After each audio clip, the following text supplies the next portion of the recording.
Rediscovering yourself after a broken heart. The ache in your chest is a familiar weight, a constant reminder of what once was and what now isn't. The world seems muted, its colors drained, and every sound echoes the emptiness in your heart. You're not alone in feeling this way. The sting of heartbreak is a universal experience, one that has been felt by countless women before you. Love, when it's good, is a magnificent thing. It's a force that can lift you up, make you feel invincible, and give your life a sense of purpose. But when it ends, it can leave you feeling lost, broken, and utterly alone. The pain of heartbreak is deep and complex, and it can feel like it will never end. Perhaps you're replaying old memories, wondering where things went wrong. Maybe you're blaming yourself, convinced that you could have done something differently. Or perhaps you're simply numb, unable to feel anything at all. Whatever you're experiencing, it's okay. There is no right or wrong way to grieve a lost love. Heartbreak is a journey, and like any journey, it has its ups and downs.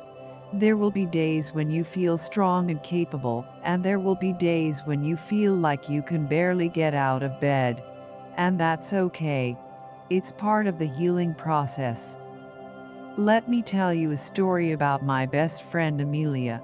The rain mirrored the storm inside her. Each drop that hammered against the window pane seemed to echo the relentless pounding of her own grief. Amelia sat on the worn-out armchair, the worn velvet sinking beneath her weight, as if mirroring her own depleted spirit. The photograph on the coffee table, a snapshot of them laughing on a sun-drenched beach, mocked her with its vibrant hues. It had been weeks since Liam had walked out, weeks since the laughter had died in her throat, and been replaced by a hollow ache. She remembered the day vividly. The air had been thick with unspoken words, the tension palpable even before the cruel pronouncement of "we need to talk." His eyes, once pools of warmth and affection, had been cold, distant. He'd spoken of needing space, of needing to find himself, words that felt like icy daggers piercing her heart. Amelia had tried to fight it, to cling to the remnants of their love. She pleaded, begged, even offered to change, to become the woman she thought he wanted her to be. But it was all to no avail. He was resolute, his gaze unwavering as he packed his belongings, each item a piece of her soul being ripped away. The silence that followed his departure was deafening.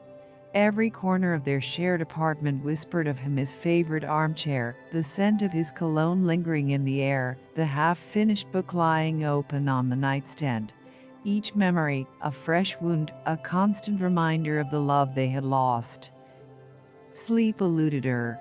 Nights were a torment, the darkness amplifying the loneliness that gnawed at her. She'd lie awake, staring at the ceiling, the weight of despair pressing down on her chest. Sometimes, she'd hear his voice in the rustling of the trees outside, in the distant hum of the city, a cruel phantom of what once was. But amidst the despair, a flicker of defiance began to emerge. Slowly, tentatively, she started to reclaim her life.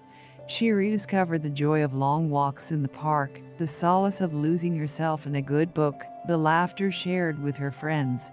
She started painting again, her hands finding solace in the vibrant colors, each stroke a step towards healing.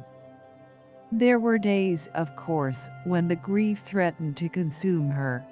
Days when the memories felt too raw, the pain too intense. But she learned to navigate those days, to acknowledge the pain without letting it define her. She learned to be gentle with herself, to allow herself to grieve without shame or self-recrimination. One evening, while browsing at a local bookstore, she stumbled upon a collection of poems by a renowned poet. The words resonated with her deeply, offering a sense of solace and understanding. She realized that her story, her heartbreak, was not unique. It was a shared human experience, a testament to the enduring power of love and loss. Healing was not a linear journey. It was a winding path, filled with unexpected detours and moments of profound sadness. But with each passing day, Amelia felt a little stronger, a little more herself.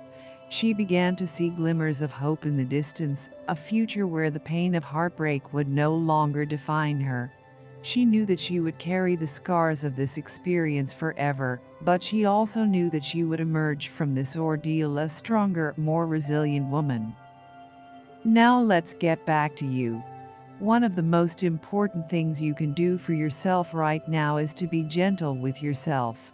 Give yourself permission to feel all of your emotions, no matter how painful they may be. Don't try to suppress your feelings or pretend that everything is fine. Allow yourself to grieve the loss of your relationship. It's also important to surround yourself with supportive people. Talk to your friends and family about how you're feeling. Join a support group or seek therapy. Talking about your experiences can be incredibly cathartic.